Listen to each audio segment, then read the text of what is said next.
Hi, welcome back to the Dylan Rounds case. Welcome if you're currently here in the live chat. I appreciate it. Today, what we're going to be doing is doing a bit of a discussion on the case in general, what's been talked about recently, the odd character popping in with supposedly more information than anyone else, and alternative topics and themes about it. I'll give you my thoughts and opinions on that. We'll also check out the comment section briefly of the last video, and I can guarantee the comments will be significantly shorter compared to the last video, as Indiana experienced, right? And we're also going to do a map analysis. It's a bit bare, right? Literally, it's bare, the map, but I want it to be bare. I want it to be clear, and for it all to come from my mouth when it comes to like reading it, talking it. I can't even get the fucking words out already, so that's a great start by me. But you'll be able to tell by the title of this video what it's all about, because we've covered the gun and key fob, and I'm sure I've done videos of it already. That's why I want to do it bare this time without all the other bits and bobs which have been present previous. If you want the more in-depth look, specifically at a focused thing, make sure to check my previous videos out. And also, whilst at it, if you haven't already, make sure to check my previous video out covering this case, where it was looking at the family withdrawing the money. I showed you a couple of key posts from the Facebook page announcing it, as well as a new poster, so make sure to check that video out. Link will be down below in the pinned comment section, okay? Also, shout out to Bob last night for his presence, or as much of a presence he could make, because unfortunately he kept getting kicked out or something, but Glenn had the same issue, so I don't know if it's got anything to do with the device you're on. I'm normally on the computer, the PC, when these live streams are underway, so let me know what you were on or so, maybe that's the issue. But shout out to Bob for the couple of super chats, that was good of him. Shout out to another individual out there for the alternative super chat. It's very good of them to do that, good person. There can also be a link down below to that alternative super chat link thing, whatever you call it, dodgy super chats. Okay, I like to call it that, dodgy super chats. Yeah. So yeah, we're still continuing the Dylan Rounds case. There's still things to talk about. I'd say edging closer to maybe transitioning on, moving on to another case, being honest, okay? But I like a checkpoint system. I don't like walking away when there's still the odd key video to do, because if I walk away just like that abruptly, it kind of ruins the focus if I was to return back to cover that one extra video, okay? Do you understand what I'm saying? So yeah, today, I think we'll start off with the comments to allow people to come on into this video, okay, and then transition on to the maps. But what I want to do just briefly, before we even get to that point, is share my thoughts and opinions from last night. So last night's chat, obviously more people watching, but it's to be expected. In comparison from last night to the night before, the one that was the night before, there was the odd other live stream going on, so people were filtered out and spread about, whereas last night, no one was covering the Dylan Rounds case live at that moment, so everyone gathered into one spot, right? And Stoney has her own ideas and theories and concepts, and I guess other people do as well, but the reality is, most of these external humans, right? I call them external humans. People that come from Pancake's channel, Jim Terry's channel, No Thanks, etc. It's external people. And that applies more to people that are outsiders that come on in here and there, whilst also balancing it out by watching other channels too, right? Internal viewers, in my mind, I classify as people that either very long time viewers from in the past, consistent viewers that may have come from another channel and moved here, right? As you understand the wording.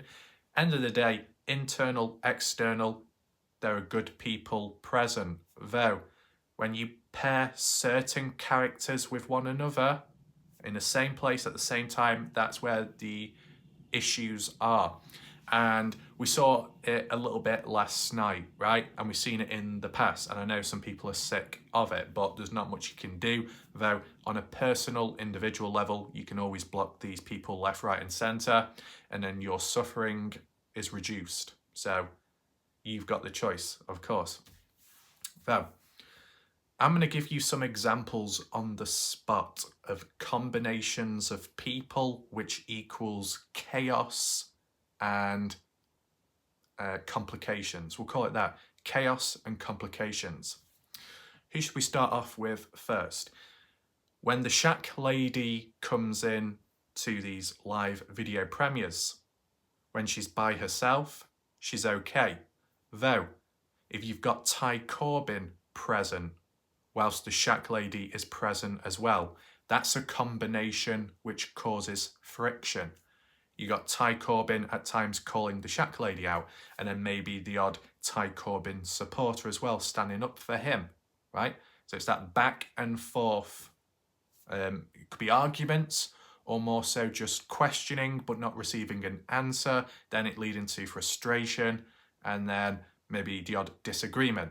Sure, there could be very short term, there could be harmless, but it's that noise that may be unnecessary. It cramps and it blocks up the atmosphere.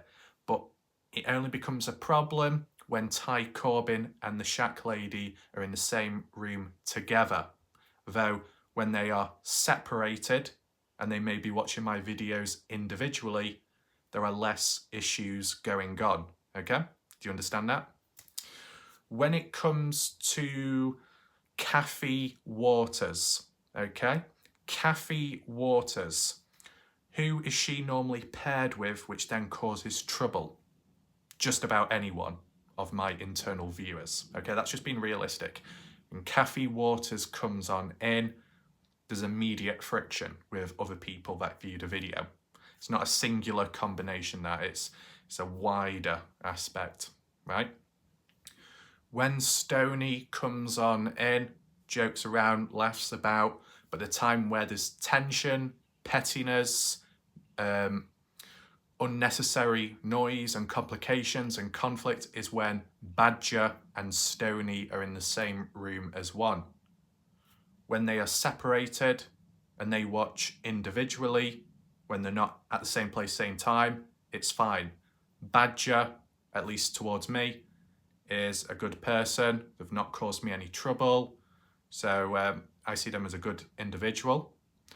As for Stoney, Stoney's okay as well. Stoney is more of an external viewer because she moves about and she originated from Pancake's channel or one of the other channels out there. So she pops in and out here and there, kind of like American Honey, kind of like Kaylee, kind of like Tainted Ink, also known as Inky now. So you see that pattern, right? But Badger, Stoney equals back and forth, small arguments. It seems as if it's resolved at the end, or sometimes it's resolved, but history always repeats itself, where they're just questioning one another and the odd slight insult shoved on in, right? So you got that combination there. American Honey. When American Honey steps on in individually, she's okay. But when paired with Ty Corbin, there's the odd bit of conflict there. Ty Corbin calling out Honey because of where Honey originates from, Pancake's channel. Okay. So you see these combinations, right? Is there anyone else? Kaylee comes on in. Does she cause any trouble? Not really. Though, let me get this right. I'll use this as an example. Whether it be Kaylee present, or if it's Mini-Me, or if it's both Kaylee and Mini-Me, if they're both present and Joy Perry is as well, that's where the conflict is. That's where the big pettiness and defensiveness and resistance emerges, right? Because what you're getting is a couple of salty pancakes, third-party export, external viewers coming on in with Joy Perry, who is more of an internal viewer on my channel. And because Joy Perry obviously calls out Kurt Wadsworth many different times, if Kaylee is present, Kaylee will get bitchy with Joy Perry because Kaylee is defending Kurt Wadsworth. American Honey might defend to an extent, but Mini-Me as well will do the same thing as Kaylee because they originate from Pancake's channel. They've listened to Kurt. They have more belief in him. They, I guess, trust him to an extent. You know, I guess they've had positive interactions with Kurt, so that's why they're defending him, because they believe he's innocent. But someone like Joy Perry who's going against that, you know, you're going to get resistance, right? So do you see how it's going? Now, what about viewers from Jim Terry's channel? Well, you've had It's Eddie, Steady Eddie, Fast Eddie, one of those usernames. The guy with the yellow profile picture and like the moustache or something. He's come on in. Has he caused any trouble? No. No, not from what I know of. Is there any combinations of him paired with anyone else that causes trouble? Or at least a conflict? Not that I can think of. Of course, if any of you have combinations of people that equate to conflict, chaos, destruction, pettiness, drama, feel free to list it down below. You might wonder, what's the importance of this? Well, basically, if you have certain combinations of people that emerge in one of the live video premieres, you instantly get a heads up of what's about to happen, what's going to go down. If you can eliminate that issue on the spot, either by blocking the odd person or so, not me, but you if you wish to, then you can eliminate it before it's even kicked off, right? So these combinations of people basically foreshadow what could happen on that night, right?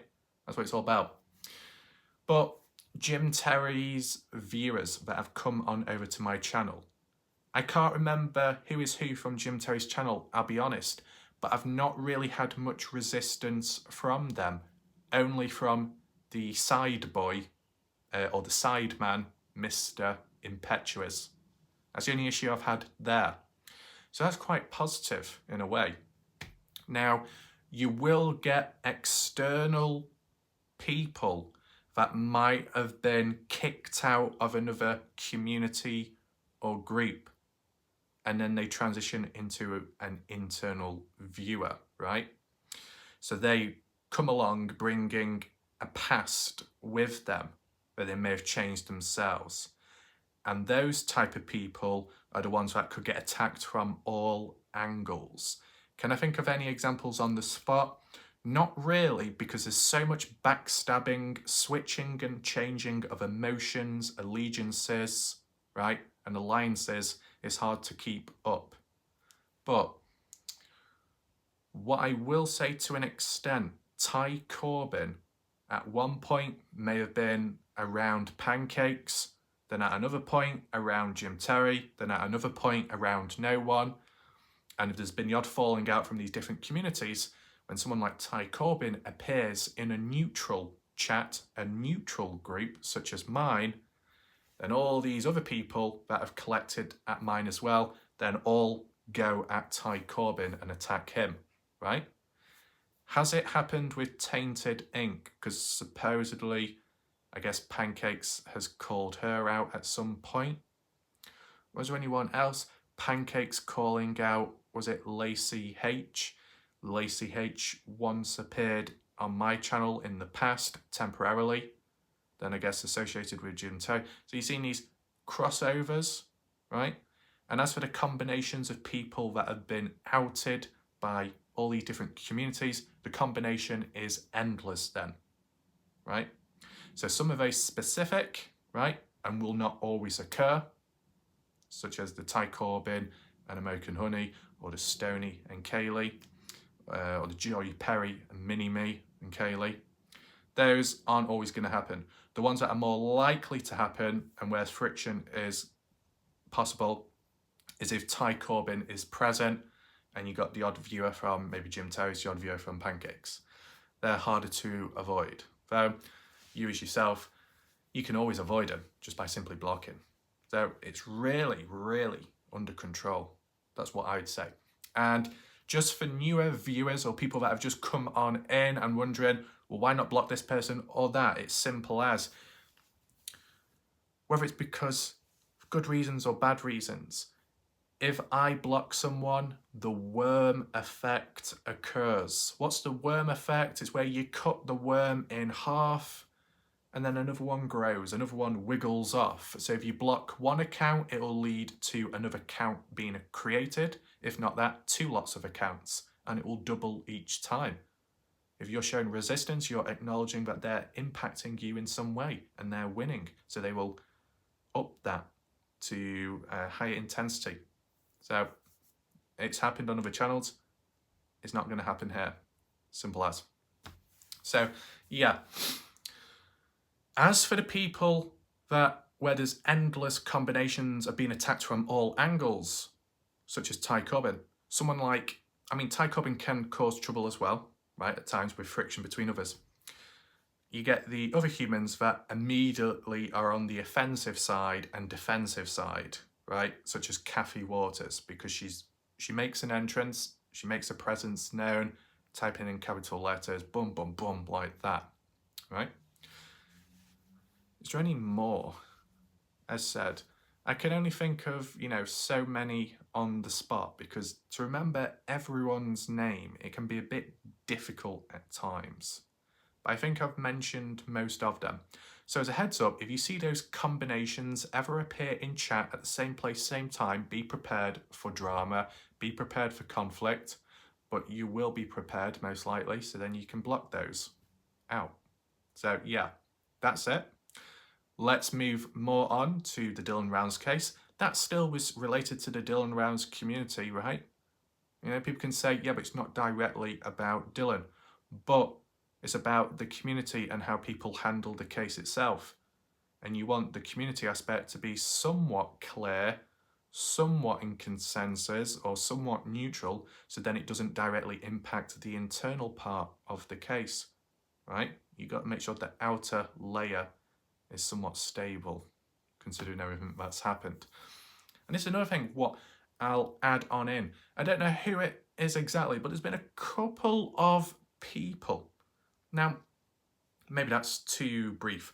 There's been a couple of twats, okay, that have popped in here and there, only for the supposed big videos. They're not here 9 times out of 10, but they're piss off and then they piss back in. And then what's their mentality of, oh, is this directly relevant to Dylan Rounds' case? Is this very new? Is this breaking news? I need to know. I need to know. Tell me now. And it's like, sit down, shut up, stop whinging, stop whining, and listen to the video. And then your questions may well be answered. It's as simple as that. But it's definitely, with the odd few people, inconsistent viewers, rejects, okay? I know humans, I know people in the chat have come up with the term of rats. Yeah, it's funny. It's, a little symbolism, if you want to call it that. I mean, it's even applied in video games, so it's nothing new. You get gamers called rats for their toxic behavior in game, so it can apply in real life and just in general situations and discussions such as here.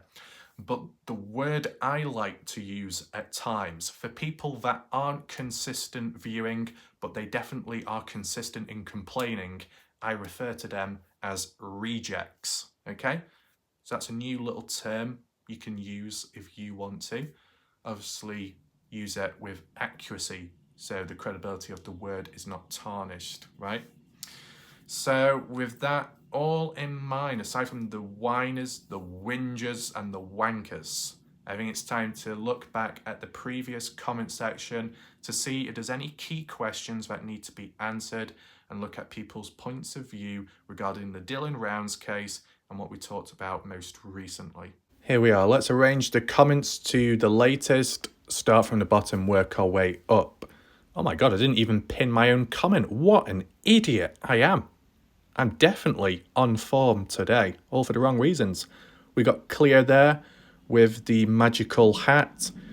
Ellie Thompson. Shout out to Ellie, a new viewer, I believe. She says Don is involved, that's why he left.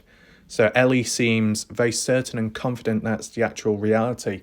At least in my opinion, I would say it's a possibility, but I've not seen true evidence, concrete evidence to validate it, to reinforce it though.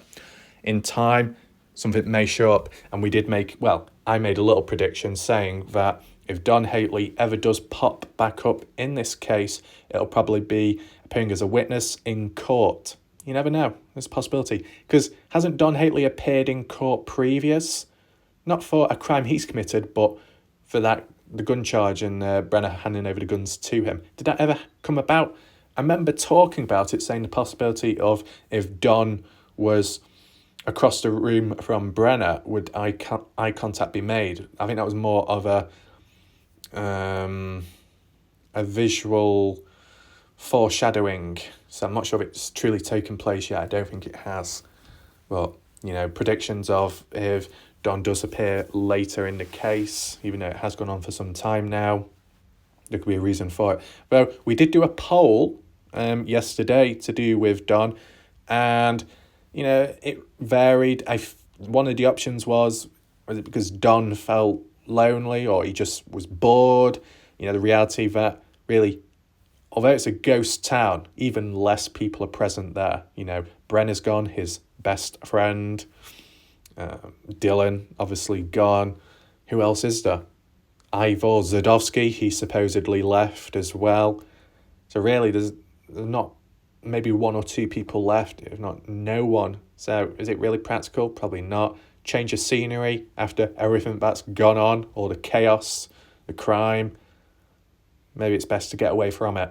Though I think it was close, the votes, because others were saying that he was getting away from it for his own safety, right?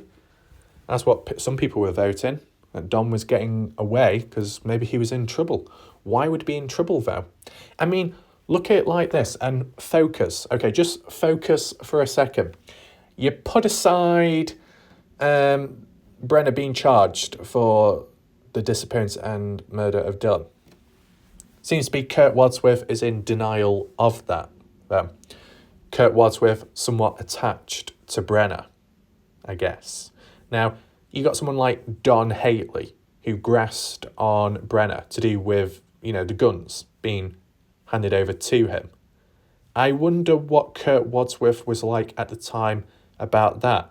Because if you think back to then, in the early days of the case, Brenner wasn't officially charged. So Kurt could have been still supporting Brenner and not really expecting Brenner to be responsible, right? That's one way of looking at it. So when Don Haley was the first one to make the first moves, i.e. in terms of getting Brenner into trouble, a friend, what did Kurt Wadsworth think? Caught in the middle of it.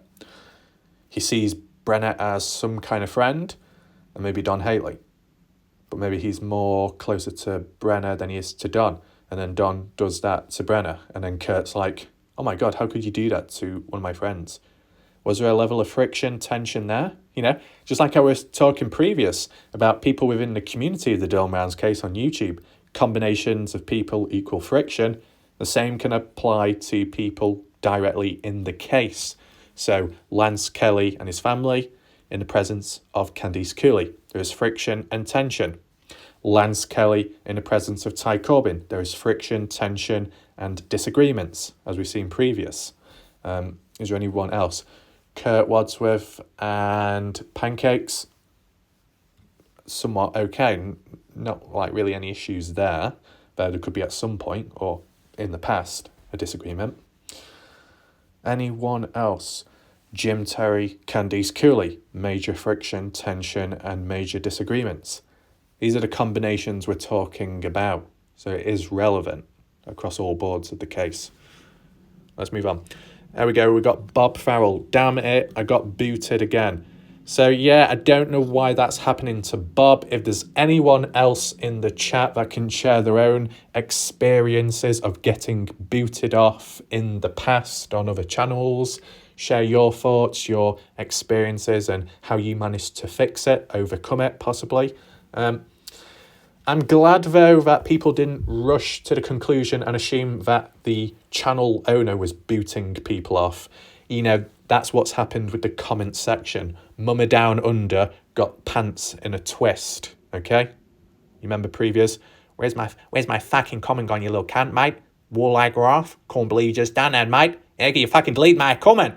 What was going on right there? Alright, I was supporting Lance Kelly, but what's wrong with that, mate? Just leave my comments, my opinion. How could you do that to me, mate? Really disappointing. I was like, calm the fuck down, mate. I mean, calm the fuck down. Sorry, I'm kind of got stuck in that Australian accent then.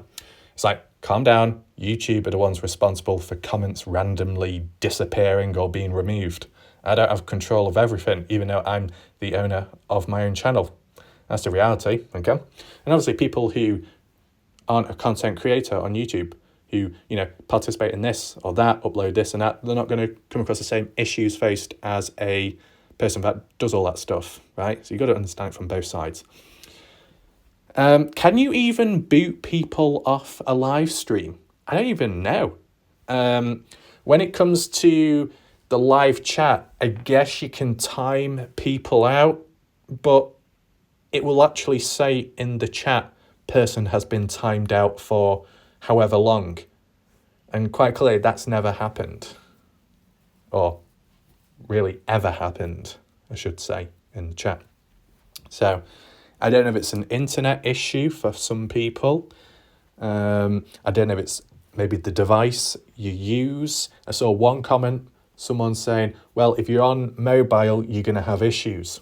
I think, you know, if you look at it this way, when people have done live stream call-ins and panels like the Shack Lady did on StreamYard, isn't it? Well, I remember Bob appearing on that and he was getting kicked off at times, or the Shack Lady was getting booted off randomly and she was the one hosting it. So random shit like that can happen there, and so it can happen here too, which is unfortunate. But you're not the only one, Bob. Glenn had the same issue, which is unfortunate. So people, would anyone like to start a Zoom room, chat room on Dylan's case? I love to try and use Zoom. So that's like Bob's suggestion. If there is anyone in the chat that wants to do some kind of Zoom meeting or something, then maybe. You'll take in consideration time zone as well. There was someone, who was it now? Can't remember the username. Was it? I can't remember the full username of the person. Was it the username autism something that ended up saying, do I use any other means of discussions about the Dylan Rounds case? On a small scale to an extent, such as on Instagram, you know, if someone had information to share some material they found, or they've got a video suggestion, stuff like that, on a small, in a way, one-to-one basis, so it's easy to control and manage. Now, as for a mass angle, such as a group chat, some kind of meeting, boardroom or something, it sounds a bit weird, that. I don't think it's as practical that. It's much more risky. The reality is, and I'm going to say it right now, the reality is, in this case, there are major trust issues, and it's kind of like cutthroat, right? There's a lot of backstabbing, there's a lot of people screwing one another over, there's a lot of people switching and changing in behaviour, personality, and allegiances being pledged. So it's chaotic, right? People may say it's bad here at times in the chat, but just imagine what it's like in the breeding grounds elsewhere. You know, the epicenter of it all. Even worse, and with it being verbal because of the live call-in panels, stuff you can't really escape from if you're trying to watch the video, as you can imagine. And with all the external stuff going on, people, I guess, doxing or people threatening verbally or maybe physically, with text conversations and private discussions being leaked, exposed, uploaded, revealed without consent, photos posted here, there, everywhere, done with malicious intent, fake deep AI technology to make someone appear as bad or dodgy or in an insulting way. There's a lot of degeneracy with a big capital D. Do not get carried away, Bella V, with that letter. It's just so degenerative, okay? Not as degenerative as TikTok or the gaming community. People my age or younger, they're even more cancerous, more delusional with a big capital D, right? It's not quite to that level. So trust me when I say that. As for levels of seriousness, it's more serious here and maybe more impactful to some people. Those with their own experiences, I guess, can share their stories or have done with time. So you got to be very cautious in this case, and who you come across, no matter who it is, whether it be a viewer, another YouTuber, or some other external individual. You've got to be very careful. The concept of creating some group chat where Discord seems to be the go-to place, right? Well, not these days, it's always been like that. Well, it's been like that for a long time since Discord was released. When was it? 2015 or earlier, before that? Whenever.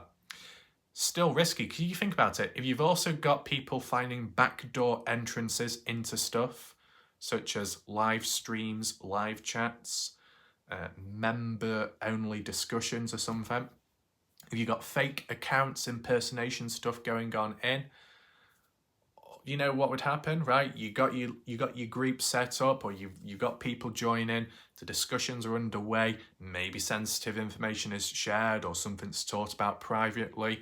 The odd individual comes on in as a little spy, a little rat, a little reject, whatever you want to call it, and they pretend to be someone else, so they're accepted, they absorb all the information in, they get the screenshots, they get the text messages, then they run on out and then pass it to their bitch boy leader or their bitch boy posse gang, I don't know, whoever, and then it's released public, and then it all spirals out. Then that leads to conflict within, confusion. What's going on, man?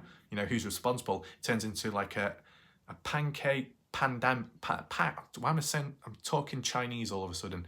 Turns into a pancake pandemic, right? So it'd be like, oh my god, man, what's just happened? Someone's just infiltrated the area, man. I cannot believe this. Who is responsible? Are people trying to out me? You know, someone trying to backstab me? It cannot be happening again, man. After everything I sacrificed? No.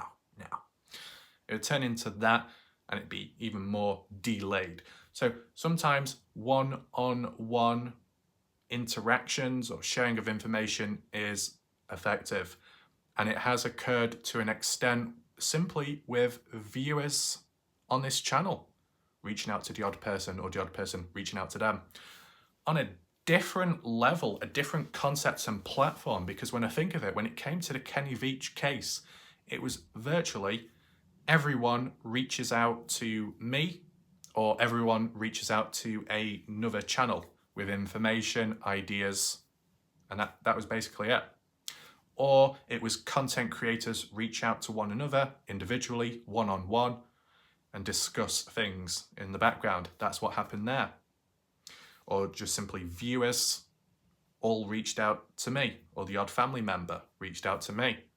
It was very one-on-one, it was very isolated, but it was very controlled. You knew who came in, who came out, because it was only dealing with one person at a time, right? In the Dylan Rounds case, it's not quite like that. But in the Dylan Rounds case, when it does come onto these one-on-one things, it's not everyone coming to me.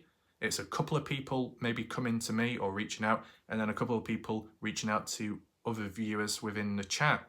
So what you're seeing is, instead of a hierarchy, it's a little bit more scaled up to one another. Both the, I guess, creator, content creator, and the viewers. The viewers may be receiving similar information as the creator is, if not more. which could create a bit of an imbalance, but it just goes to show that viewers towards other viewers are treated with maybe a degree of trust or respect. So that's why you're receiving that information, which maybe other people don't get, right?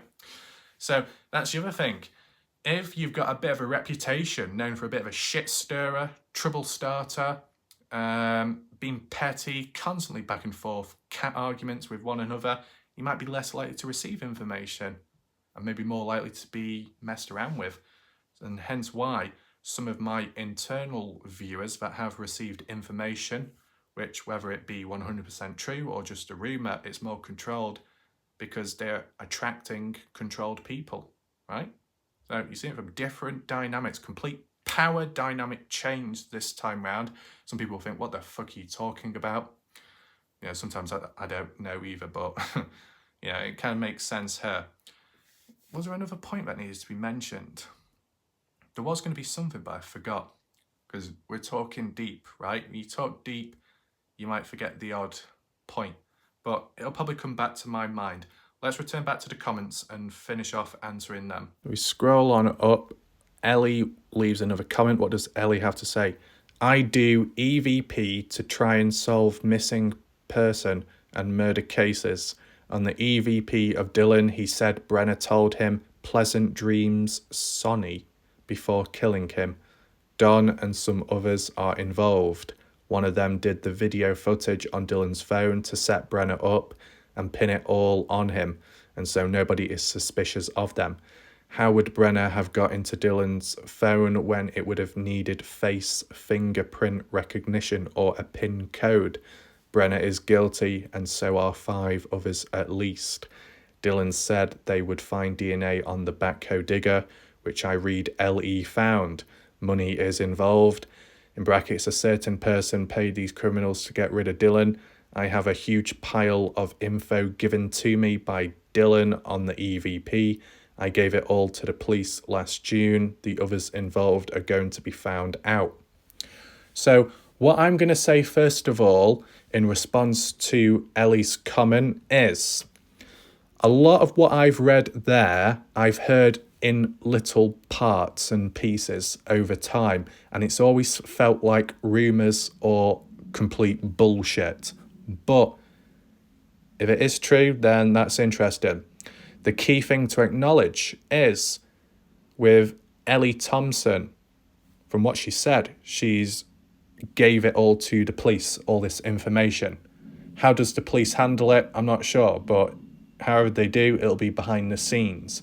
What I'm getting to the point is, time after time, we've had people pop in, whether it be on my channel or other people's channels, and have said, oh, they've got a recording of Kurt admitting to this or admitting to that, saying that he's gay with Dylan or something. Then you got some other people saying this and that, but they know of this, they know of that. Then you got Brookie saying she's built a rapport with Brenner and visited him, and he opened up to her. And yet none of those people have been able to properly prove it with solid evidence to prove it. More importantly, and with more significance and importance, none of them have actually reached out to the police, right? If you know more than anyone else and you're very confident on it and you feel it's concrete information, info, then you should hand it in to the police so things can get moving forwards. It's when people don't do that and just talk about it on YouTube and you start thinking, maybe it's a load of rubbish. Though what Ellie Thompson has done here is give it to the police, which is good of Ellie, right? I don't know how it will go, the actual outcome. And sure, other viewers could read this comment and say, oh, what a load of rubbish, it's not true whatsoever. Just at least acknowledge to Ellie that she actually put action into place and reached out to the police. You know what I'm saying? If it is something, it leads to an outcome. If it doesn't result in any outcome, at least there was an attempt made. Unlike all the other people over time that have claimed this and claimed that and didn't take action at all. So shout out to Ellie. Is there any points here which I would strongly agree with? or things that I've heard before or recent. The bit about one of them did the video footage on Dylan's phone to set Brenner up and pin it all on him. I mean, in the past, I've heard it about Brenner being set up, being the fall guy, others in control, the puppet master type analogy, yeah. Recently, though, I think it was even last night or the night before, or both nights, we had Hiker X. I'm sure most of you will know of that individual, claiming this and claiming that, wording it, saying exactly where Dylan is, his remains, and exactly how it happened and who's responsible. Some of what's said here kind of ties in with what Hiker X was bringing up about other people being present, about someone else recording it, right? Though, the point here by Ellie, how would Brenner have got into Dylan's phone when it would have needed face fingerprint recognition or a PIN code? Well, at the end of the day, whilst you do have that two-step verification and security feature, you don't have to have some kind of face fingerprint or PIN code. You don't have to have any of that. Like, in the past, I didn't have a code on a previous, Apple product, right? It advised me to in the past. It said you probably should, but you could cancel it. You could skip that part of the setup if you're, got your phone. So, with Dylan not locking his vehicle, his truck, with him being kind of loose and carefree, you could say Dylan didn't bother locking his phone either, right? Has anyone said or proven that Dylan had his phone locked or behind some kind of security? Not from what I've heard of. And as Candice Cooley worded, indirectly, which assumes that Dylan didn't have a code or some kind of fingerprint recognition set up, two-step verification, is that Candice Cooley said that when she was testing out on the old iPhones, remember, old iPhones, older technology and software, that one swipe of the lock screen would result in possibly going to the camera mode and it instantly recording, and she tested it herself.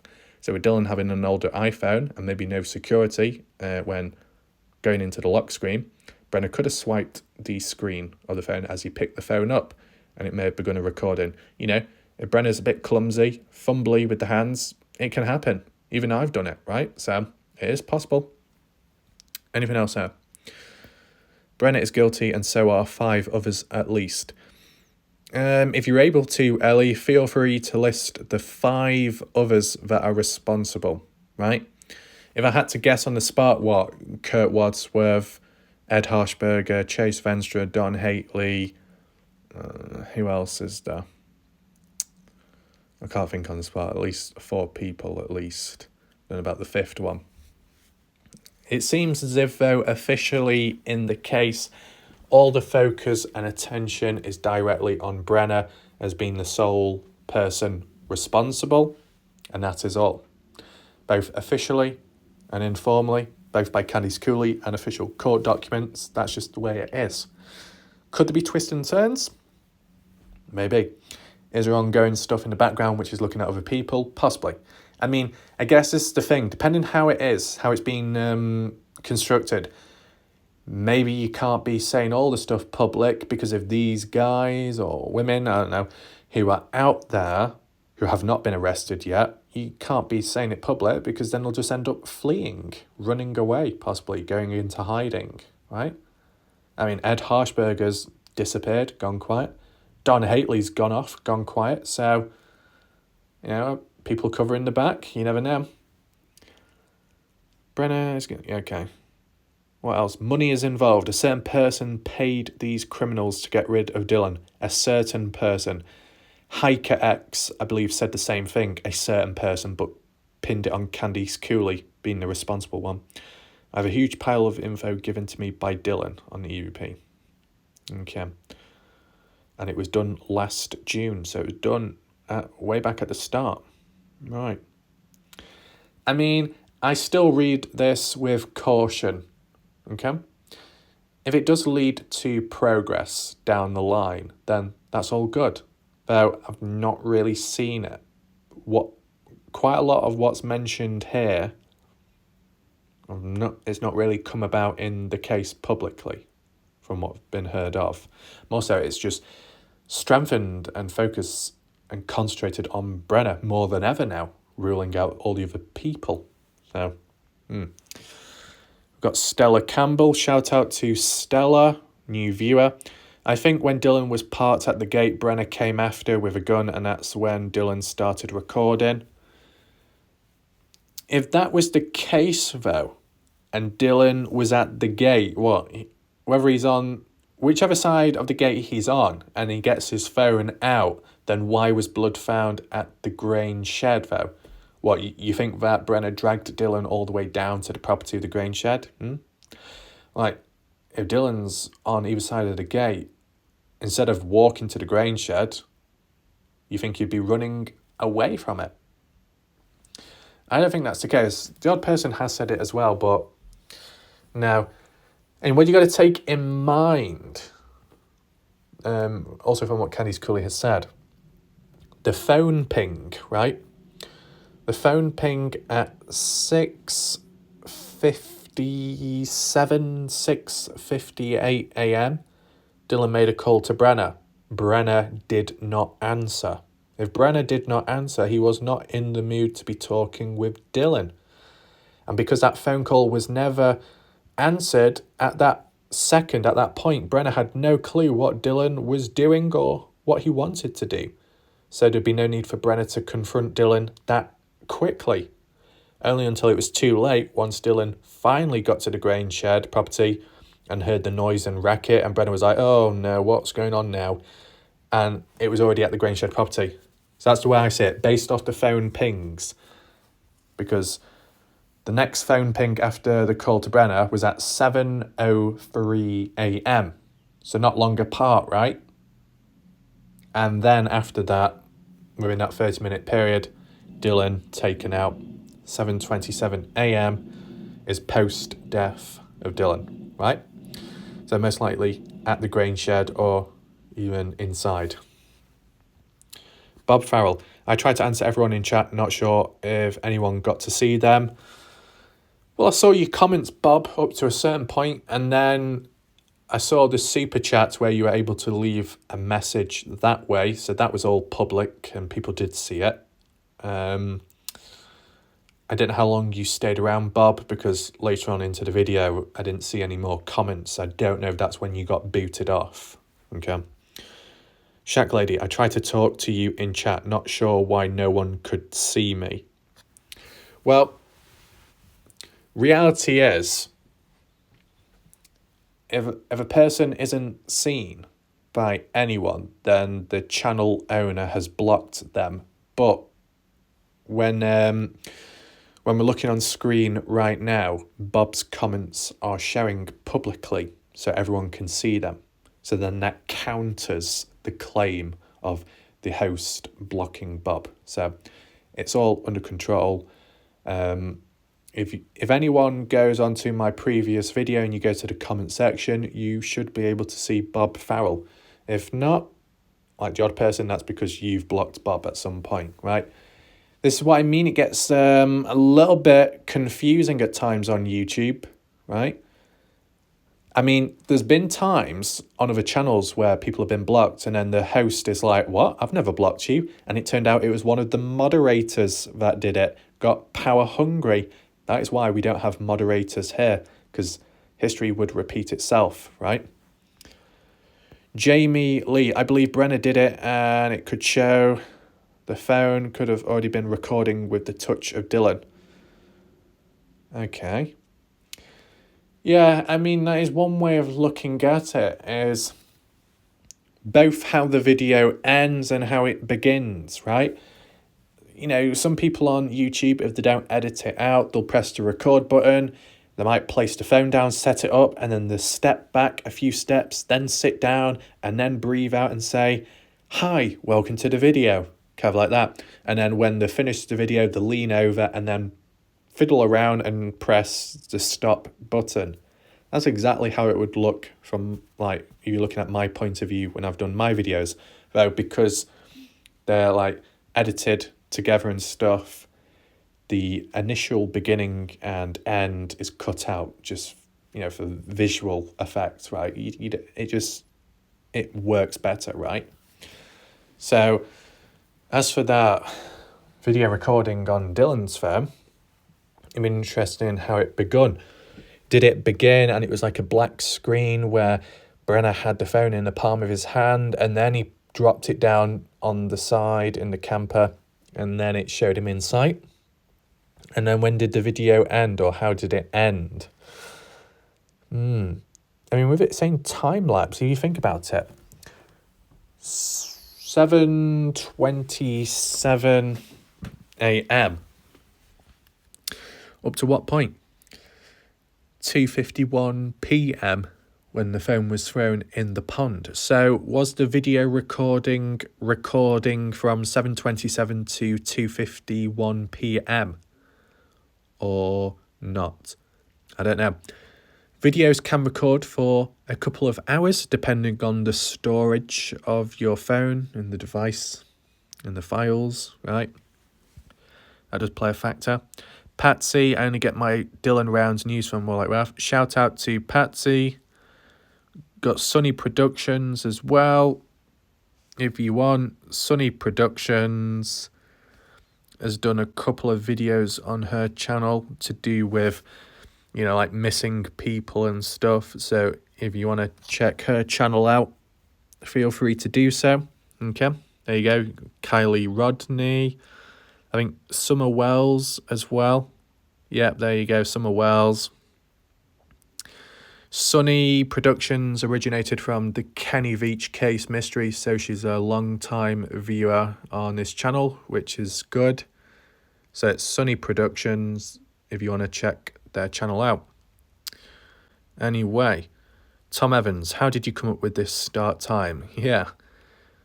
So basically, to answer that, instead of doing it at 9:15 and instead of doing it at 8:30 p.m, I thought I'll do something somewhat kind of in the middle, in between them two times. And to be honest, doing it at that time, which was nearly 2100 hours, or 10 minutes before 2100 hours, it was more effective for me.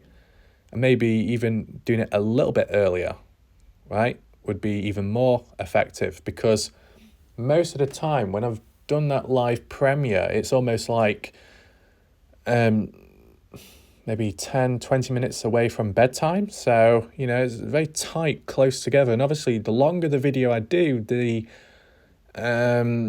I guess less sleep time I have, in a way. So you look at the Shack lady, when she was doing it on an extreme level, 11-12 hour streams, and it said, it was making her very tired, right? And had to do other things in between, right? Well, it's not to that extreme with me. No, it is somewhat under control. Though you can argue, after doing it for 6-7 months, almost every single day, almost every video being an hour or 2 hours long, that is an extreme which I don't think many humans have done on YouTube in general. Yeah, okay, you get all these gamers and stuff doing the 10-11 minute videos to go and make it very specific. It's got to be over 10 minutes long, because if not, it's not going to be practical. And they do a video every single day for 10 years. Okay, that's pretty extreme, right? And demanding, for sure. But are they 1 hour long videos every day? No. I'll tell you one thing that was a pain in the arse was those exploring abandoned places videos I did, recording in 4K 60 frames per second, a nightmare to upload onto YouTube, because it would take days upon days first to upload and process in 4K, right? Doing it in 1080 wasn't good enough. If you got a proper camera, video camcorder, 1080 HD will be good enough. Though doing it on mobile, 4K significantly makes it look better. 1080 is too blurry on mobile, in my opinion. And I do have video examples to prove that on my channel if you ever want to check them out. Is that it for the comments? Yes. So we are edging ever closer to going on the maps. What I do want to say in advance is regarding the two key dates of the gun, then the key fob, the 1st of June followed by the 2nd of June. I believe the gun returned first, Then the next day, the key fob, right? 1st of June, the gun. 2nd of June, key fob, right? The 31st of May was when Kurt Wadsworth made the call about the hostage situation in Montello. So the police and family went down to check, right? So that's kind of like the order. 31st of May, Kurt making a phone call about Dylan being held hostage. 1st of June, gun returned back to Dylan's trailer. 2nd of June, key fob returned back to Dylan's trailer. And it supposedly happened over nighttime period. I guess that's to avoid detection, though, you know, who else is around at the time when it's a ghost town anyway? Who cares if you go daytime or night? But maybe from afar, if there's like hikers or campers in the area, just being wary for that. Now, personally, I forgot about some of these key dates, okay? So that's why I'm just bringing them back up right now. As for context, when we go into the maps, which are bare, okay? It's on the spot list. But make sure to check out Mob Crew Chris. Mob Crew Chris did a recent live stream video talking about, you know, the recent stuff going on, as well as reacting to that latest East Idaho News Channel interview. And he even had, I guess, a PowerPoint slideshow presentation of how the case has gone about visually, along with the evidence found and stuff still missing, ongoing, as well as where it was found, the stuff that was found, Grangeshed property, the timestamps, and the calendar, like almost like literal how it went, each event, and it being accounted for on that day of that month, that year. So make sure to check his channel out, because he did make it pretty clear, right? So that's good of him. Mob Crew Chris is his channel. You'll be able to find it, Mob Crew. And yeah, let's just go right onto the maps. Oh, actually, I just remembered something. Still No Thanks has not done a video on his main channel. I don't know if he's done any videos on his alt accounts, because I don't know what alt accounts are out there, but if any of you know, feel free to say if there's been activity or not, or has he been completely silent. I do still feel, though, whenever he does return back, in a short space of time of his presence returning, he'll probably do some kind of catch-up interview live stream with Candice Cooley. To what degree, extent of new information, unknown of, but probably just catching up, right, in this absence from YouTube. Is it serious? Is it complex, harmless, dangerous? I don't know personally, but, you know, some of you know, then, and you're able to explain it if you are able to, then feel free to do so. Provide a little bit of context there. But, you know, you see some channels, whether that be by choice or not, end up not covering the Dylan Rounds case. But it can happen, right? Even on a small scale, where times where the internet connection has been really bad, or there might have been a power cut somewhere, and, you know, or there's other things going on in the background, and I've not been able to upload videos in the past, or the processing on YouTube. Mainly been things out of my own, like, control, so, and it's just happened. Same here, just, I guess, longer term issues, right? But I guess it just also depends, like, if you involve yourself in other trouble, or if trouble comes to you, if you're more of a target, then that can delay a lot of things and derail stuff, right? I think we've been able to keep it somewhat stable here, and we'll just keep doing that, okay? So, ready for the maps? We just briefly head on over and just kind of like tell it visually, because it is pretty back to back, right? And you'll understand what I mean in a second. What I'm going to do, to an extent, dating back to a certain point, I'm going to present it to you blindly and bare, without any prompts or anything on the screen. This is all coming from my head, my memory, which will be a test to me as well, though it's been done under controlled conditions, right? It's not going to derail things. And the reason why I'm doing this is because I just want to present to you how almost every day there was something going on, right? Leading up to disappearance of Dylan and post-disappearance. Short burst, but back-to-back almost, right? There's the odd few dates you could rule out because they're kind of split apart, such as May the 16th, Dylan going to buy seed in his grain truck. And even, no, that's really it, because we transition to May 24th, 2022. Dylan going to Burley, Idaho. Where's Burley, Idaho? Right there. Burley, Idaho, crossing this bridge to go to Cow Ranch store, which you see here. Maybe to buy some clothing. Now, was the clothing Dylan wore at the time he went missing? Maybe, maybe not. But this is one of the first dates that popped up. So 24th of May, Burley, Idaho, that's where Dylan went. And that was, after him completing his custom farming, right? Then what else do we have? May 25th, 2022, the day after.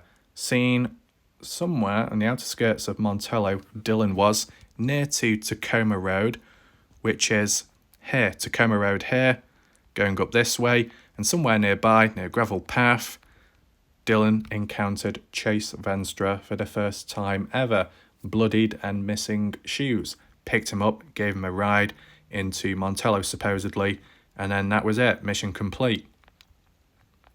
Then 26th of May, the next day, Dylan back in Montello, from the looks of it, back there, and supposedly stays there the following day, going into the 27th, which has kind of been disputed, supposedly in the presence of Kurt Wadsworth T. And then later on that day, 27th, maybe approaching evening, left and went back to his farm, which is down here. Just flip the image so it's more neater.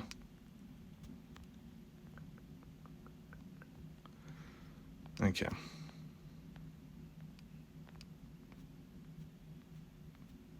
There we go.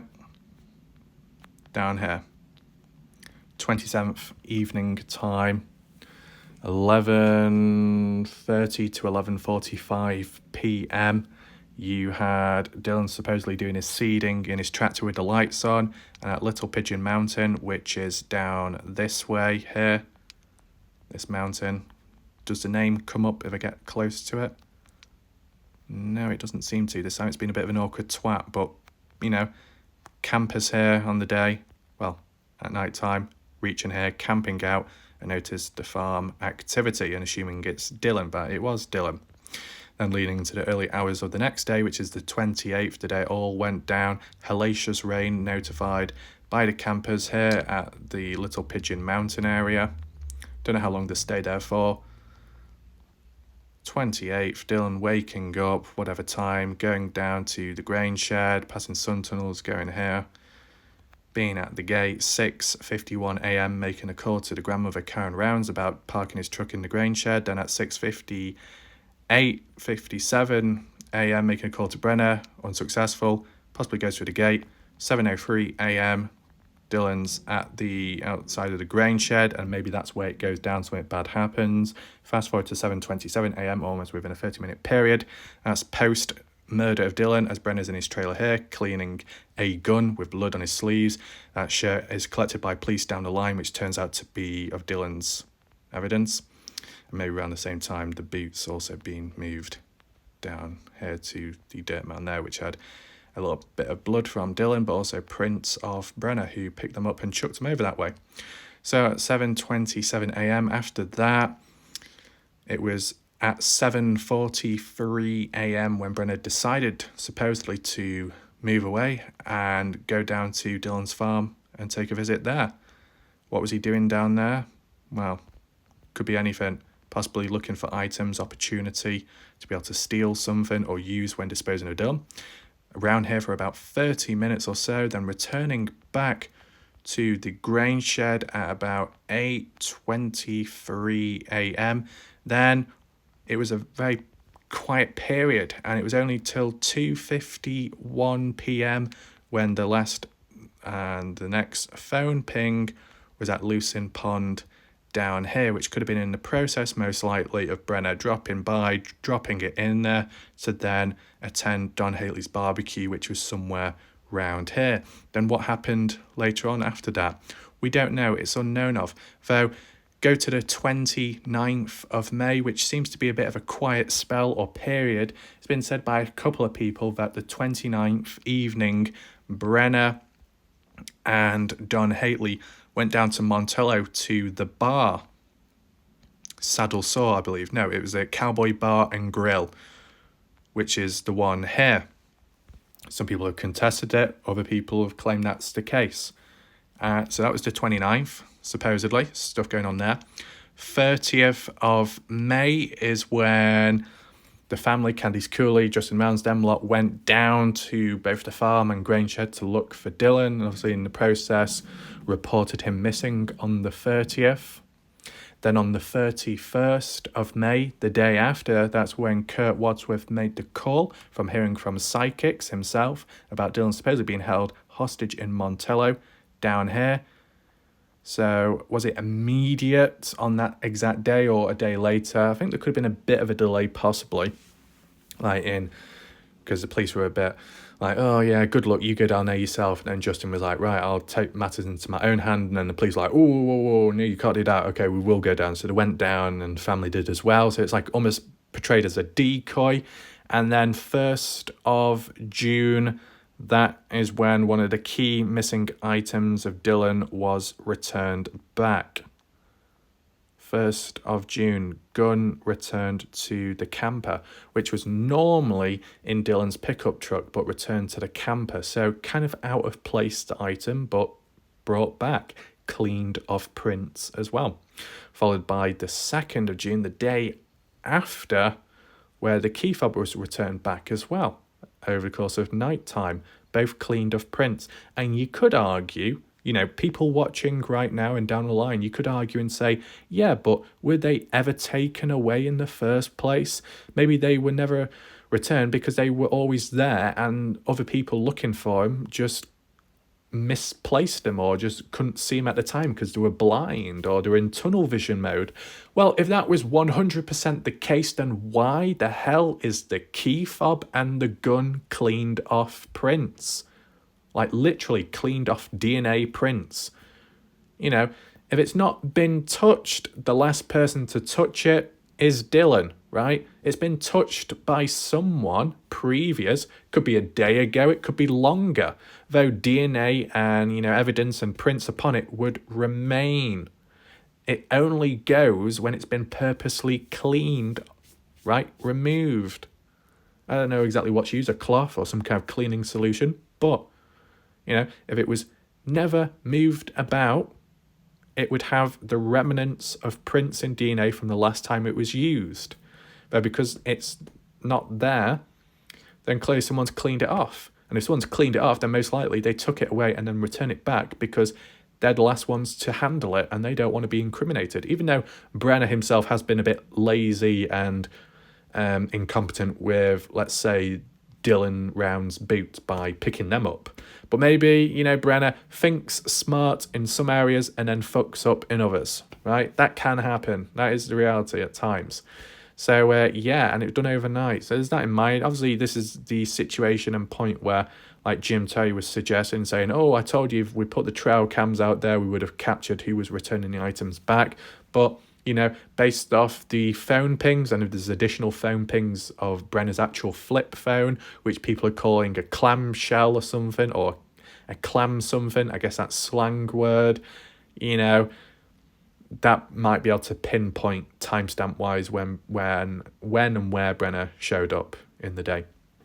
So, yeah, in a short space of time, almost every day, something happened, right?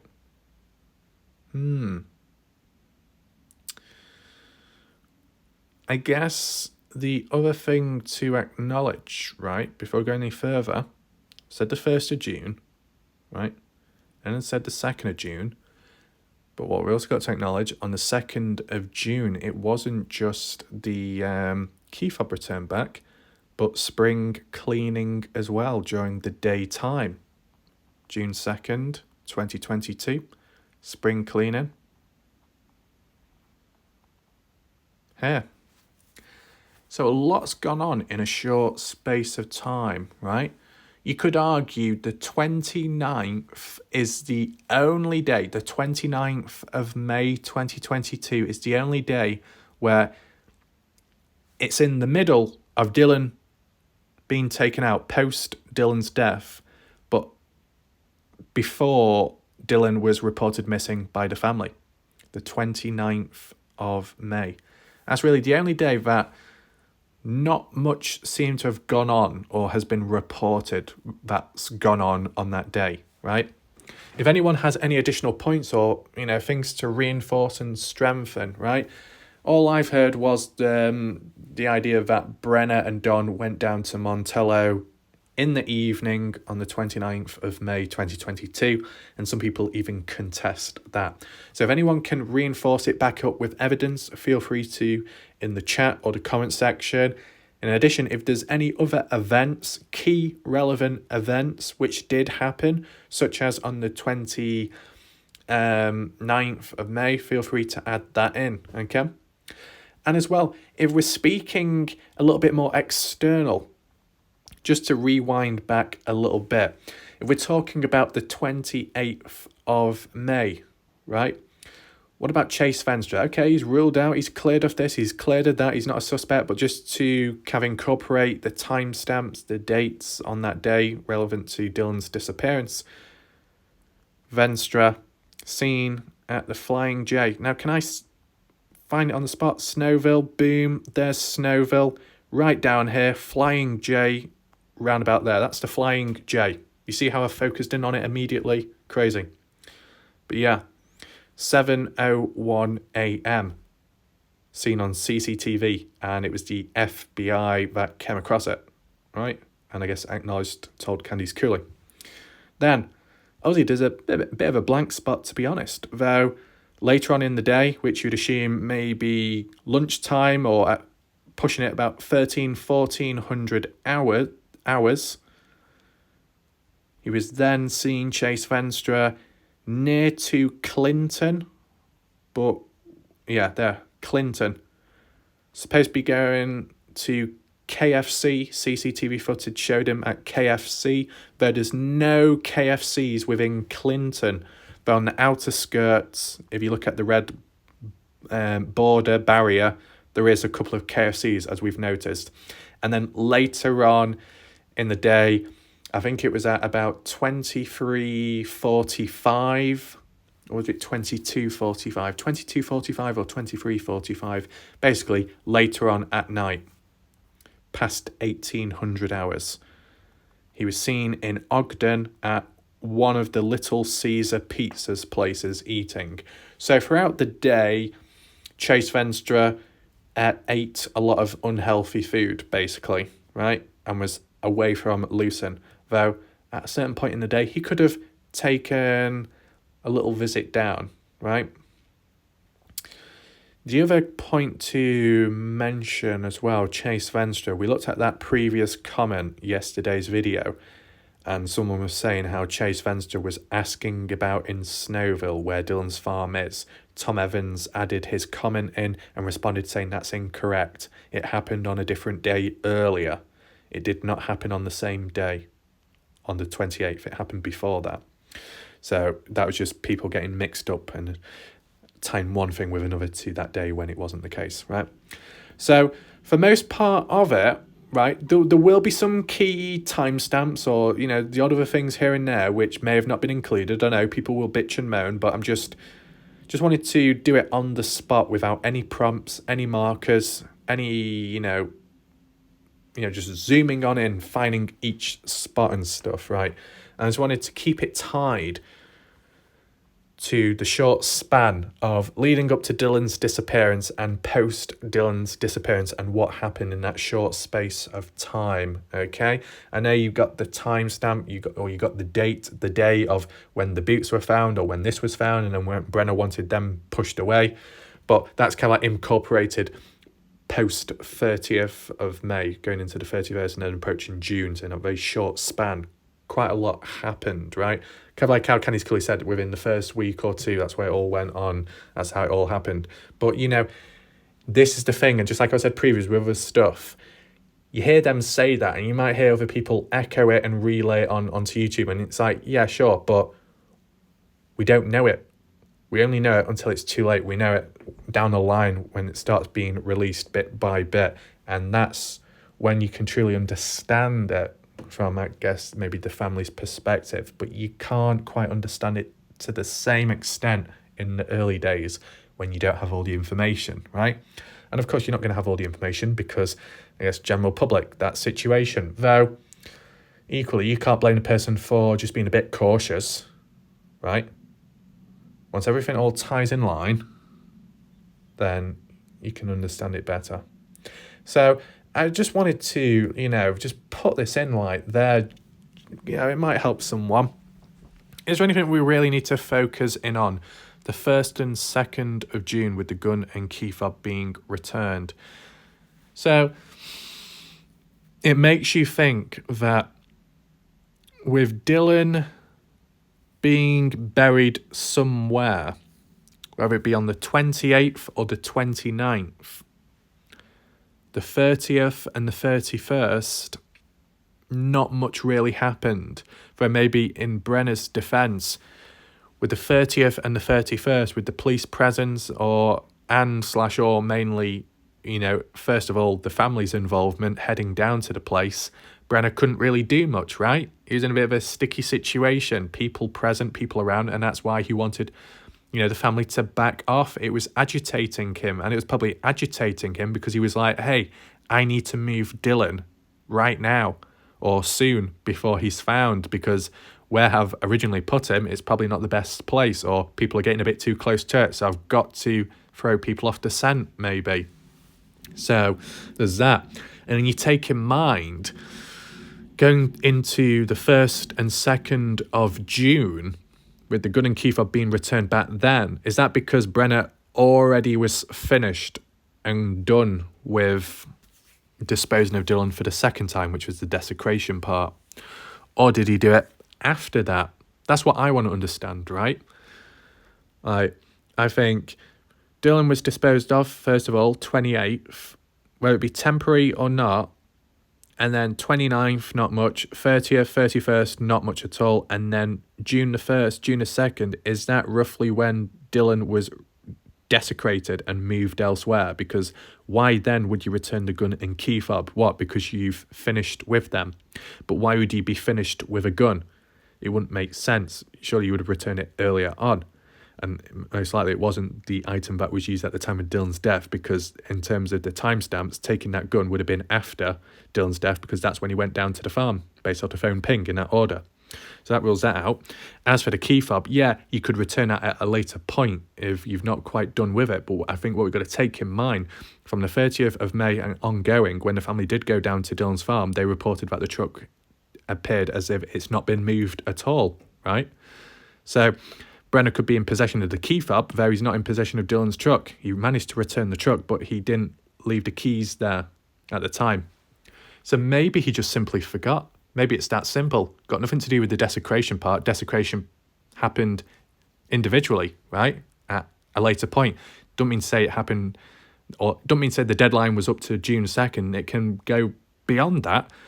So from June 2nd to June 16th? Because it was just like later on, midway into the month, when finally Brenner was taken in. Because it was June 10th, he was temporarily, I can't say that word, arrested. Then June 11th, he was released. So it was kind of a waste of time, and it fell through. But then June 16th is when it was taken more serious, and that's when he was taken in.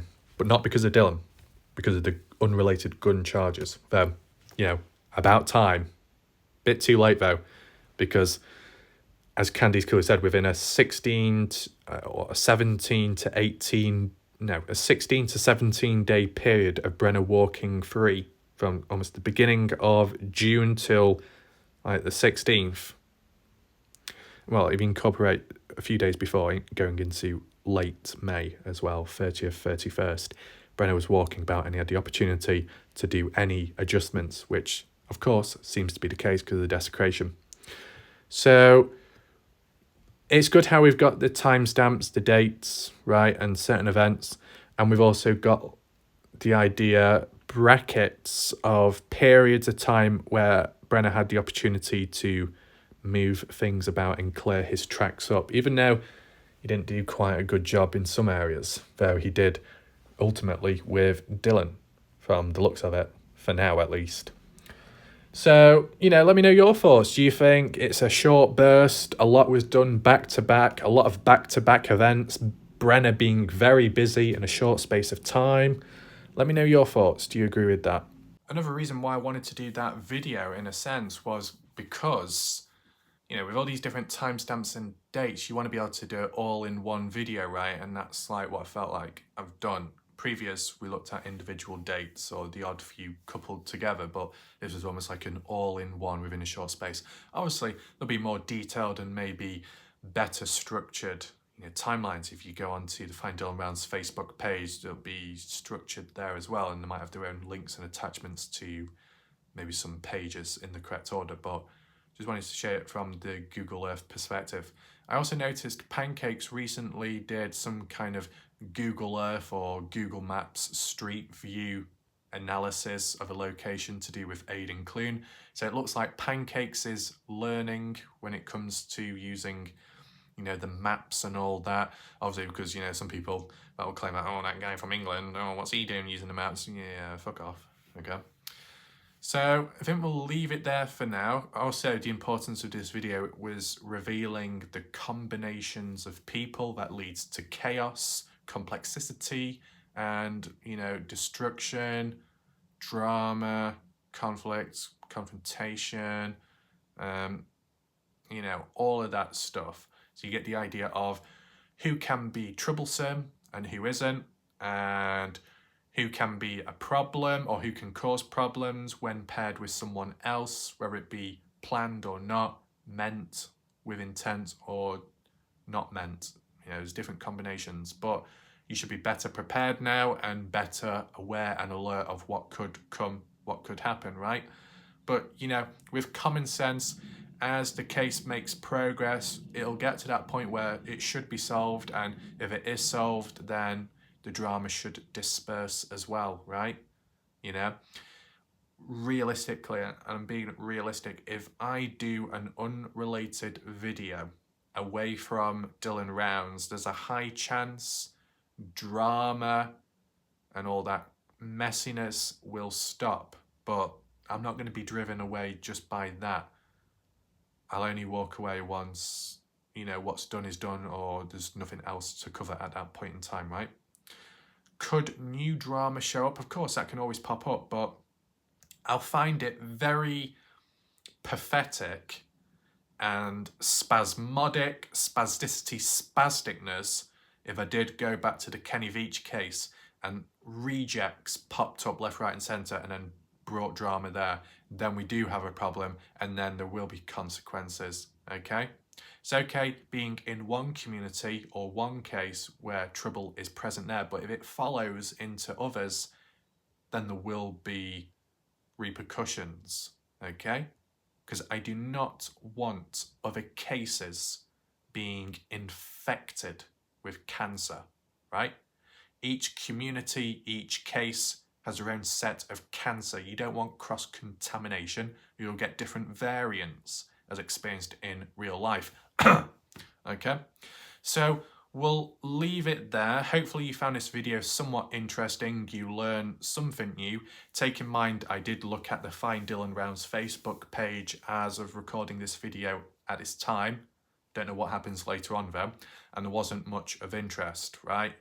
Nothing really new there to report on. Until there is, I guess we see what happens next. Thanks for watching. I'll see you next time. Goodbye and good night for now.